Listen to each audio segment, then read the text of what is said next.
Malayo pa nga ang araw ng Biyernes pero for today's video ay magluluto nga ako ng munggo. Hindi lang naman tuwing Biyernes ang pagluluto neto, kahit anong araw nga ay pwedeng pwede.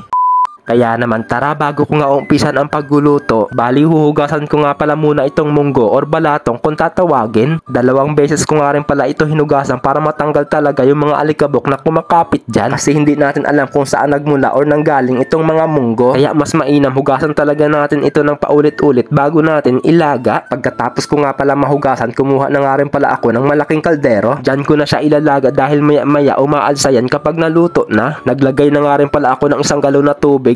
Yung sakto lang para mabilis lumambot. Tinakpan ko nga lang pala ito at hahayaan ko lang siya dyang nakasalang hanggang sa kumulo. Habang nagpapalambot nga tayo ng munggo, gumayak na nga rin pala ako para gayatin itong mga pang-aromatics natin. Bali nagayat nga lang din pala ako dito ng 1 buong sibuyas, tapos 1 buong bawang din yung gagayatin natin dito. Pinitpit ko nga lang din pala siya ng paganyan, tapos isunod na rin natin dito yung luya. Alam ko yung iba dito ay hindi gumagamit ng luya, pero ako nga ay gagamitan ko. Depende na rin sa inyo yan kung gusto yung maglagay ng luya or hindi. Tapos kumuha na nga rin pala ako dito ng 2 pirasong kamatis. Hinugasan ko nga pala muna ito bago ko gagayatin. Sa kamatis naman magandang gamitin mo yung pulang-pula ang kulay. Tapos hinugasan ko na nga rin pala dito yung siling green haba. Ginayat ko nga lang din pala ng pa-slice itong kamatis natin. Ganito kahinog at ganito katingkad ang kulay ay maganda nga itong igisa dahil mabilis lang lumabas yung sariling katas niya. Dahil tapos na ako gumayat ng mga pang-aromatics natin ay iset aside ko muna ito. Bali ang isasahog ko nga pala ng dahon sa munggo ay itong dahon ng kangkong. Dahil walang dahon ng ampalaya dito at sobrang hirap maghanap. Pagkalipas nga pala ng mga ilang minuto, umabot nga din pala ito ng kalahating oras sa pagpapalambot itong munggo natin. Sa mga punto nga neto ay sisimulan ko na ang paggisa. Bali naglagay na nga rin pala ako dito ng mantika at uunahin ko na ang paggisa dito sa sibuyas. Minekos-mekos ko lang ng bahagya at isunod ko na rin yung luya. Pwede na rin natin ilagay yung bawang sa paggisa. Tapos mekos-mekos mo lang yan insan hanggang sa lumabas yung mga aroma nila. Tapos yung kamatis ilalagay ko na nga rin pala ito para maisabayan natin sa paggisa. Tapos mekos-mekos mo lang yan ulit hanggang sa mapagod ka. Syempre bawal mapagod dahil hindi pa tayo tapos magluto. Ilalagay pa nga natin itong munggo at magdadagdag pa nga ako ulit dito ng kunting tubig dahil gusto ko sa munggo may kunting sabaw. Inilagay ko na nga rin pala itong 6 na pirasong siling green haba. Tapos syempre maglalagay na nga rin pala tayo dito ng mga pampalasa. Tansya-tansya nga lang din pala ang paglagay ko dito ng patis. Naglagay na rin ako dito ng kunting asin at ajinomoto. At syempre hindi lang puro munggo at maglalagay ako dito ng sotanghon. Grabe ang sarap neto at maglalagay pa ako dito ng kunting dilis. Hindi ko na nga pala pronito yan dahil maluluto din naman yan dyan. At dahil nakulangan pa nga ako sa lasa ay maglalagay pa ako dito ng granules. Muntik ko pang makalimutan itong dahon ng kangkong, buti na lang na ihabol ko. Grabe, sobrang sarap neto guys. Hindi ko na talaga kayang antayin yung araw ng Biyernes para lang makapagluto ng munggo.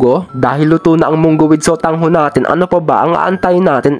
Kumain na. Nakapagsandok na rin ako ng kanin kaya kumuha na rin ako dito ng ulam. Grabe, sobrang sarap neto kahit inabot ng 30 minutes sa pagpapalambot ko dito. Craving satisfied na naman tayo for today's video. O siya, kumain muna tayo. First bite, unang subo. Grabe, sobrang sarap talaga ng ginisang munggo with sotanghon. Tapos kinain ko pa yung siling green haba pero hindi naman siya masyadong maanghang. Naubos na nga rin pala yung sabaw, siguro sinipsip ng sotanghon. Grabe, sobrang sarap ng kain ko dito. Parang gusto ko ulit magluto ng munggo sa susunod na araw. Try natin ulit magluto ng munggo pero iba naman yung isasahog natin. Kaya naman kapag nag-cravings kayo, wag na magpatumpik-tumpik pa, magluto agad. So ayun guys, hanggang dito na lang siguro ang mini vlog natin for today's video. Sana nag-enjoy kayo sa panonood sa cooking vlog natin. Thank you for watching. God bless sa inyong lahat. Bye-bye!